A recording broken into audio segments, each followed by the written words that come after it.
Hey friends, it's Michael Kingswood and it's story time. Again. Hope you had a good weekend. It is now Monday here in San Diego land and it's time to get continuing on with stories. It's only been a few days since we talked last, but what the heck. Gotta get back on the schedule, of course.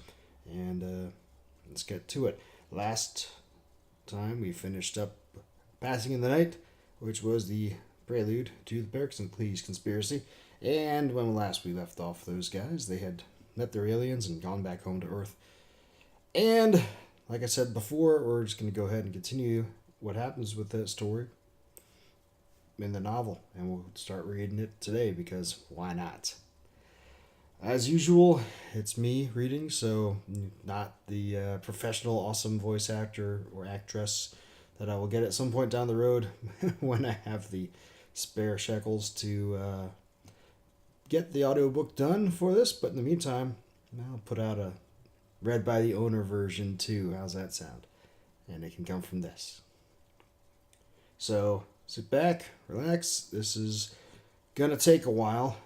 Pericles is the longest book I ever wrote. It comes in at 122,000 words, 378 printed pages, and yeah, so it's gonna take many weeks to get through it all. Let's get to it then. Passing in the Night. Written by me. Read by me. Chapter 1. Pickup Lines. La Chupacabra was almost empty. A few patrons sat at tables along the wall opposite the bar, and two more were at the bar itself. A plump, middle-aged man in dirty work coveralls at the near corner, and, at the far end, a slender woman with short-cut black hair dressed in dark business attire. The bartender idly wiped down the taps halfway down the bar, and a lone waitress chatted with a patron at one of the tables. Vid screens behind the bar displayed the latest headlines and sports scores, but the volume was muted. A tune from the middle of the pop charts played over the bar's speakers, just loudly enough to make it difficult to hear a conversation from more than a few feet away. He would have expected more business, considering it was hump day. Just 2 more days till the weekend, after all.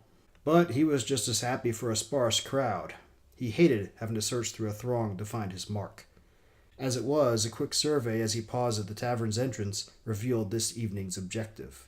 He smiled slightly and walked to the far end of the bar. He paused as he reached the chair around the corner of the bar from the slender woman. He cleared his throat, but the woman already noted his presence, favoring him with a slight frown and a quirked eyebrow. "Is this seat taken?" he asked. She shrugged and looked away, back to the closest vid screen, where, from what he could tell from the closed captioning, some talking head was pontificating about what effect the latest elections on Centauri would have on interstellar trade. Her choice of programming made sense, considering her occupation. As he sat down, he was struck by the woman's appearance. 10 year-long shifts as captain on a starliner, plus the time to move up through the ranks to reach that station, meant she had to be in her early to mid-50s at the very least. Still, he could have sworn she still had a few decades before she reached her middle years. She did not look a day over 40. Her bio said she was the product of a marriage between a Japanese man and an English woman. In his experience, women from East Asia tended to age well, but even still, he was impressed. The bartender sauntered over. "What'll it be?" "Bud Light." You noticed the woman smirk ever so slightly before taking a sip of her drink as the bartender moved back to the taps.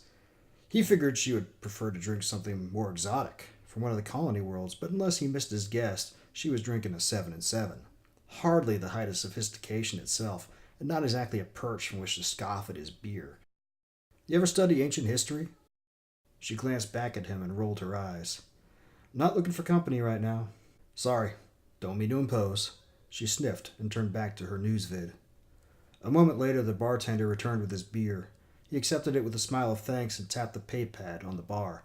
His database implant interfaced with the pay system and applied his standard tip rate automatically. The bartender looked surprised, then pleased and voiced his thanks before moving away. Tipping well was often useful for opening doors, he had found.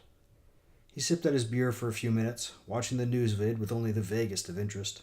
It was a moot discussion. Whatever effects the election caused had already occurred more than 4 years ago. Folks on Earth were only just now hearing about it, of course, but whatever changes they made in response would also be extremely time late in reaching Centauri ears. So what was the point? Glancing back at the woman, he noted that she too looked a bit amused at the discussion. Of course, she would know the futility of it more than most. Time to try again.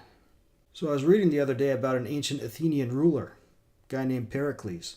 She stiffened slightly when he mentioned the name, but quickly recovered, sipping her drink again without bothering to look at him. Is that right? She sounded annoyed. Very interesting man. He took another drink of his beer. He took over while Athens was rebuilding from the Persian Wars. He fostered the arts, built the Acropolis, endorsed Athenian expansionism. During his reign, Athens became the greatest political force in the region. But then, of course, he pressed too far, made Sparta nervous. And so, the Peloponnesian Wars. He didn't live to see it, but eventually Athens fell beneath Sparta's military might. Fascinating. Look, I really don't want company, so I heard a story about another Pericles recently. She froze, her expression suddenly becoming wary. He continued on. Starliner by that name comes in from the Gliese system, just like normal, but there's nearly a week's delay offloading the cargo. Then the crew's sequestered, interviewed by government agents, they say. All but the fourth shift are out within a week. That shift sequestered for more than a month. 6 months later, Malcolm Ngubwe, the fourth shift's engineer, dies under, shall we say, mysterious circumstances. Then that same shift's pilot, one Carlton Hirsch, and his wife Allison, the ship's doctor, leave the Starliner company for work planetside. He shrugged. It's not so unusual, except he was in line for promotion to captain. Strange time for a career change, isn't it? I don't know what you're talking about. Yes, you do. He leaned toward her, noting her expression shifting from wariness to nervousness. What happened out there to cause so much fuss, Captain Ishikawa? She swallowed, pulling away from him. Who are you? He tapped his thumb and forefinger together and waited for a moment. When nothing happened, he sniffed in annoyance. He figured she would have upgraded to the interactive database implant by now. She'd been back long enough, and those implants made forgetting names a thing of the past. But he always kept old-style holo cards, though, just in case. Pulling one out of his pocket, he slid it across the bar to her. His credentials were plainly visible. Jeremy Reynolds, investigative reporter, Star News. She picked it up, her eyes narrowing as she read it. Then she stood, dropping the card onto the bar. I've got nothing to say to you, Mr. Reynolds. She turned to leave, but stopped as Jeremy grabbed her arm gently. There are rumors of a new strain of disease on board. The public has a right to know the truth, Captain. She hesitated, then pulled away from his grasp. Good night, Mr. Reynolds. With that, she walked away at a brisk pace. She was out the door quickly and never looked back. Jeremy remained in his chair for several minutes more, finishing his beer and shrugging off the bartender's quip about him striking out. There was definitely something there, and he intended to find out what it was. As the door to La Chupacabra slid shut behind her, Josephine Ishikawa let out a breath she did not realize she'd been holding.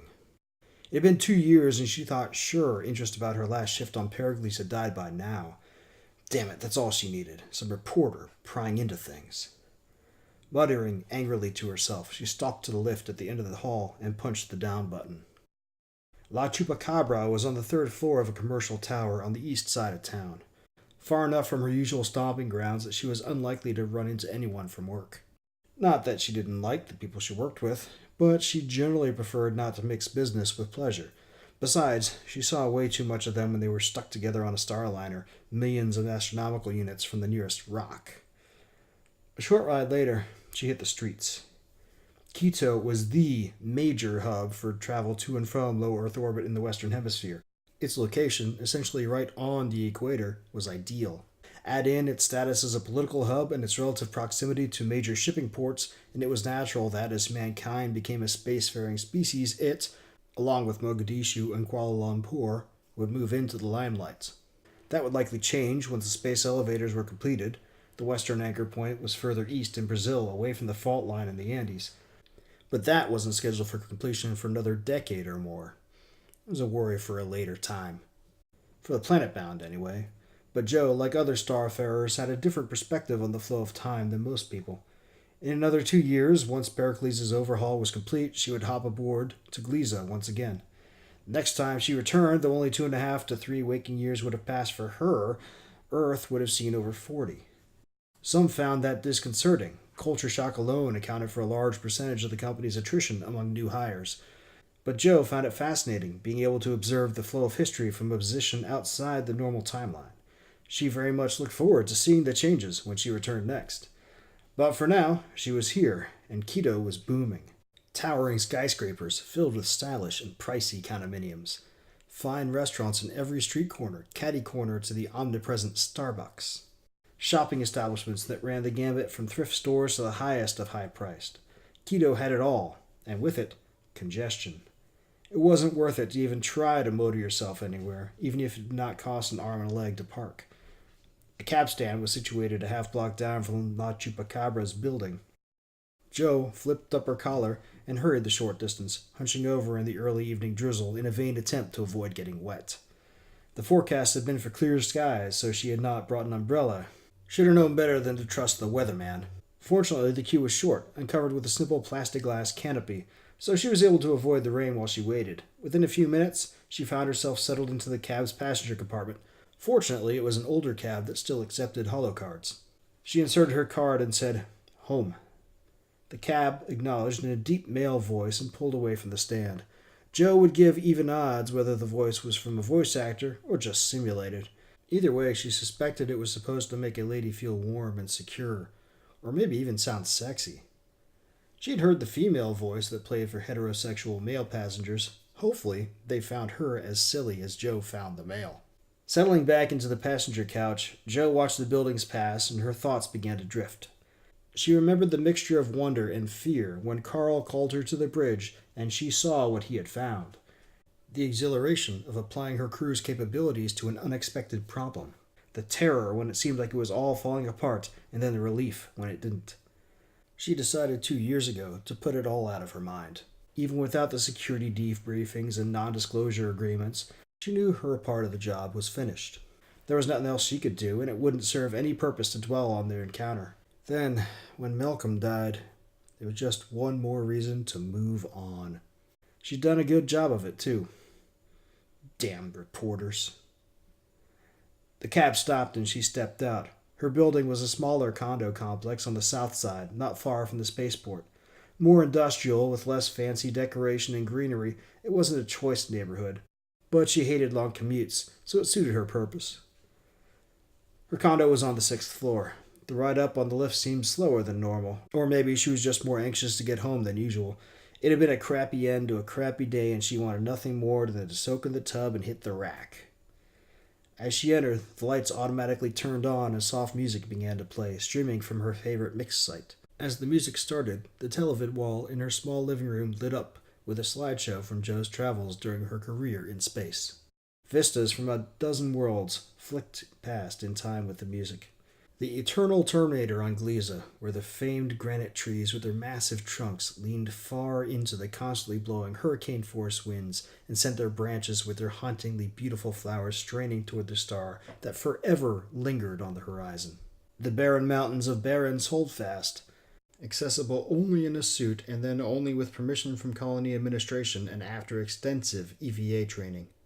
The vine peaks of Talos, rising higher than a number of mountains on Earth, and formed entirely by a single growing plant that housed its own micro-ecosystems and dozens of unique species. Jo smiled as she took in the slideshow for a moment. It was good to be home after a long day, but there was where her heart truly lay, out among the stars on a ship at her command. Then her smile faded as a dialogue box opened on the televid wall. There was a message from Harold Jameson, the chief operating officer of the Starliner Company, and her boss at the moment. Crap, she breathed, and tapped the televid control panel. The dialogue box turned into an image of Harold, bald head and all, looking tired but alert. Seeing her, he perked up and scowled. "Where the hell you been, Joe? And when the hell are you going to get an implant?" "Never. I don't want a bunch of electronics in my head that will be obsolete by the time I get back from my next run in 40 years. Then why can't you turn on your mobile, like every other civilized person on the planet?" Jo rolled her eyes. "What do you want, Harry? It's late." Harold's scowl faded, replaced by a focused, businesslike expression, with a hint of anxiety that only someone who knew him as well as she did would notice. "I need you back here ASAP. We're manning the ECC." Jo's fatigue was instantly replaced by a surge of adrenaline and annoyance. So much for her trip to Boston tomorrow. "What's happened?" "Wu Shen will fill you in when you get here. Hurry." The video feed switched off, and the televid switched back to the classical music playlist. Swan Lake began playing, along with a slideshow of landscape photos from the various planets she had visited during her time with the Starliner Company. Joe left the condo before the first 10 bars had finished. Alright, that there is the first chapter of the Pericles Conspiracy. I haven't decided if I'm going to do this one chapter at a time or two. This first chapter was a little bit shorter than some of the previous episodes I normally do, and only do around 30 minutes. This is going to be around 20 total once I get done with everything. And that's okay. Some of the other chapters later on in the book will be much shorter, and I'll probably combine them. But as long as I can get between 20 minutes or so, maybe a little longer, I think we'll stick with one per week. That's partly laziness on my part, because that means I don't have to pick anything else to do for a long time, because there's something like 60 chapters in the book. Score! But, as we go on, you guys get more impatient. We can do some more per episode, I guess, maybe, if you're lucky. And who knows, between now and then, maybe I'll have the time and resources to hire a true voice actor to do this, and I'll intersperse the voice actor, probably actress, because since, as you might be able to tell by now, the story is mostly told from Joe Ishikawa's point of view, and she being a woman, it seems to me that a female voice actress would be probably more appropriate to use for this. But anyway, if I get that done before I'm done voicing it myself here, then maybe I'll just let the actress take over. Probably not, though. I'll finish what I've started, because why not? We'll see. Anyway, so yeah, interesting start, I think, right? Holy smokes, a little mystery. What the heck happened to Malcolm? He of the figuring out that it's the aliens' mathematics. And why did Carl and Allison leave? I mean, I think if you got out of Passing of the Night that Carl really kind of digs this stuff, and Allison too, but they left. So we kind of know what went on, right? We know because we read the prequel what went on, but still doesn't necessarily explain completely why they left him. How come Malcolm died mysteriously? Generally not a good thing. So we'll see what happens as we continue on. I really don't have too much else to add on this one. Let me know what you think and come back for more. As usual, you can purchase the book if you don't want to wait. You can become a member of my website if you want to show some support in another way. It's just like Patreon setup, except I control it through a WordPress plugin and PayPal subscription payments. So you can do, if you just like my podcast and want me to continue, you can just throw $1 a month, and a couple bucks a month, I'll send you free short stories. $5 a month, I'll send you everything I put out ever electronically, and more than that if you want paper, and if you want audio. You can go to the website, MikeKingswood.com, and use I think there's a membership link or patronage link. I think it's patronage, and you can go check out and see how that works. And if you want to hook a brother up, that'd be awesome. Otherwise, go buy the book or come back here next week. Either way, subscribe if you haven't. Tell your buddies about this if you haven't. And as we go through, if you see, if I read a story and you like it, please leave a review someplace where it's legit to do so. That'd be great too. That's all I got. Hopefully you guys have a good week. Enjoy. I'll talk to you next time. Until then, don't do anything I wouldn't do.